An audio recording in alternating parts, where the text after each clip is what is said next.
Welcome back F11 members to part 2 of the fundamentals of post-production video tutorial for issue 33, October 2014.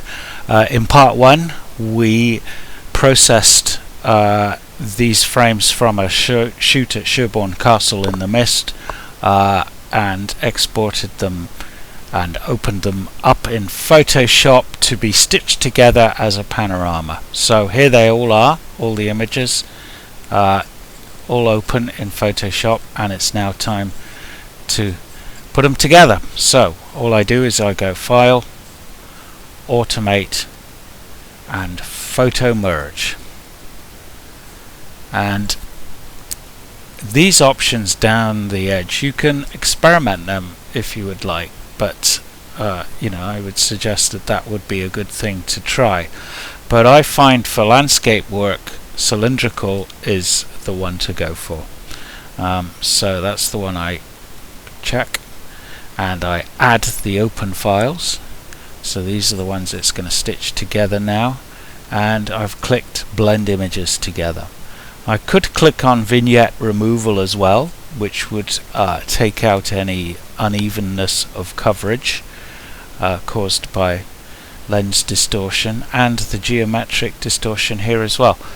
But you will remember when we processed these images in Lightroom, we selected the profile correction, so that should have cured that already, making a perfect stitch much more likely. It's these kind of even skies though, where there's no cloud and that can cloud or anything to hide slight vignetting behind, that can cause real problems. So that's why it's important to do that profile correction at the Lightroom processing stage. Okay, so now all I do is click on OK, and then we let Photoshop do its thing. This is where I put the kettle on and see what happens. Bear in mind that we're asking it to do a lot here. We're piecing together, 9 images, and each one of those is somewhat 120 megabytes large, so that's a lot of information to chew on. If you're shooting with a camera with such as the Nikon D800, which has the 36 megapixel sensor, then each image is going to be significantly larger than that. So the resultant image that we're going to produce is going to be large, very large, which is great, because if we had a wall big enough to print it, we could print it, and a printer that could do it, we could print it absolutely huge with amazing image quality.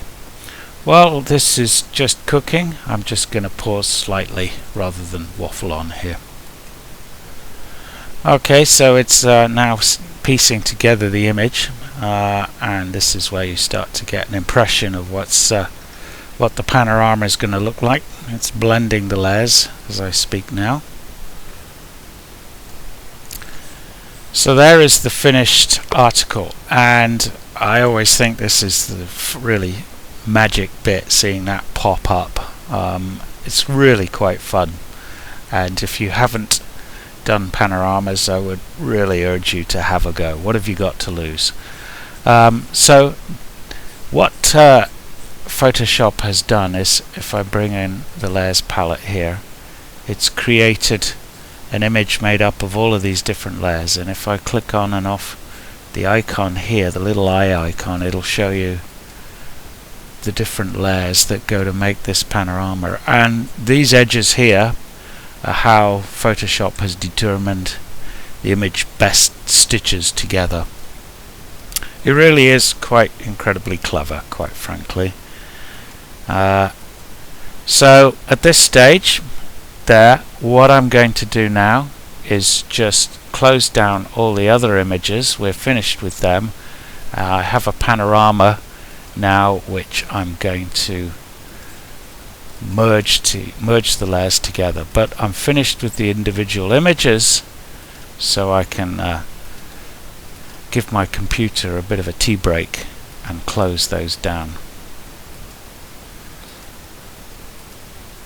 I'm also going to first of all, if I go layer here and flatten the image, and that's now, if I come bring the layers palette over here, it's now one image with all the layers flattened. I would at this stage save this image. Just we've done a lot of work so far on it, so let's just go back to where it came from. Processed Sherborne Pano, and I'll give it an arbitrary name, picking something like the middle frame there and just sticking on Pano on the end, and save that image. So there we have the panorama, and it's now time to start work on fine-tuning the composition and the tonal range of various parts of the image. So let's just pause and consider what needs to be done. First of all, I need to crop the picture to fine-tune the composition. I'm going to crop off a lot of this bottom space and a bit of the sky as well. Secondly, I need to just improve the contrast a little bit. It's just a little bit flat, and I can do that selectively to different parts of the image. And that probably will be it. So let's get on with it. So first of all, I'll bring across this tools palette here and select the crop tool there. Okay, let's just move that back out the way for now, and at this stage just move in the edges to suit. Subjective call this. If I go too far up here, this hedge here running along the bottom of the frame is a factor. I'm really not that keen on it, but I couldn't do anything about it. I can either have it in or out, really. I'd like to crop somewhere about there with the cow's bottom right frame just in the image, but then I get these annoying little intrusions of the bushes all the way along the bottom of the frame. I think it's better to crop something like about that, with this bottom edge here running across the frame just comfortably in it. Top of the frame, again, there's a fair bit of sky there. The sky's not really bringing anything to the party on this particular image here. I'll give it just a touch of sky there, about that I think. Now I look at my left and right margins, again purely subjective call. Just going to move that in a touch. I want to keep that cow in the frame there, and again here just a bit. I quite like the way the image fades off into the mist on the left. Sometimes you can make panoramas too wide, of course, and then they just end up as thin bootlaces of an image across the frame. So I'm going with something about that. When I'm done with my crop, then I just hit enter to confirm that crop. Next thing I want to do is just look at the curves. Go image adjustments, curves, and I bring in the tone curve here. And if I look at this here, it seems to me there's a fair bit of scope for adjusting the white point. So if I'm just gonna hold down Alt, click on that box there, show clipping, and move this across, you can see where clipping starts to occur. So I'm going to move that every pixel is precious, so I've got the scope to bring it in just a touch without losing more than a couple of pixels. Unclick that, click preview on and off. Hardly discernible really, the difference there. Let's just experiment with the black point now. Again, click this box, show clipping, move this across until I start to see where I'm losing information, and there's a good scope for adjusting the black point there. And now if I click the preview box on and off, you can see instantly, just by those two adjustments of black and white point, the image has a lot more punch. We've introduced a bit of contrast to the picture. In terms of overall brightness, I'm reasonably happy with that. I think it's about the right kind of density. Always be aware, it's so easy to be working on an image on a bright screen in a dark room and go for an image that's just a bit too dense, and then when it comes to reproduce it, it just looks too dark and moody. There's also the factor, quite frankly, these days, I'm not sure whether it's at all of any importance for you, but high key images are definitely de rigueur at the moment. But we just make the best possible picture we can. I'm now going to click here on the Lasso tool and just select this kind of area of the image. It's about here. And if I go select, modify, feather, give it a feather radius of say 250 pixels, a very soft edge to it. I'm just going to introduce a little bit of contrast to that area.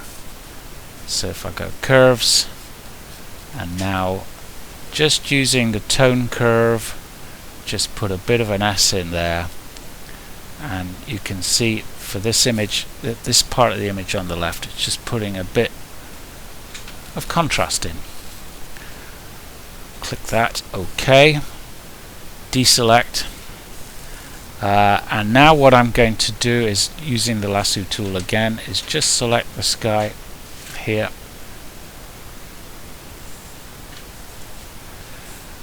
select, modify, feather. I'm going to use a wider feather radius now of say 350 pixels. Very soft edge to that selection, and I'm just going to go again, tone curve. You can see how useful the tone curve is, just coming back to it all the time really. Just give a bit of density to the sky. Not much. If I go too much it looks, you know, over the top. It's a bit of density there. Preview that on and off. Select, deselect, and at this stage I ask myself, can I improve that picture any more? I could possibly choose to maybe just go in on the castle here. Let's just zoom in a touch. I'm just going to use the Lasso tool to select an area around the castle itself. Again, I can be fairly vague with that selection. Select, modify, feather, 150 pixels this time.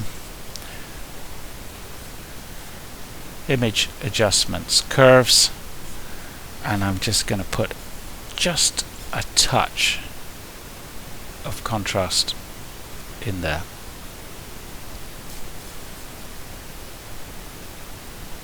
These are really subtle adjustments, but subtlety is the order of the day. So easy to go over the top. Click on OK, select, deselect, and come out and look at the image full screen. How do I feel about it? Pretty good really. It was a wonderful shoot, and if you've watched the video blog you'll have been there with me. And I think this particular combination, you can see coming in on the castle there, that really soft early morning light, just so subtle, but definitely painting the castle there, and the mist, just a very soft image. That was my decisive moment. Okay, so that's panoramas. We've done it before, we'll do it again. Every image is different, but hopefully you'll have been with me bringing out the best of this one. We'll see you again next month.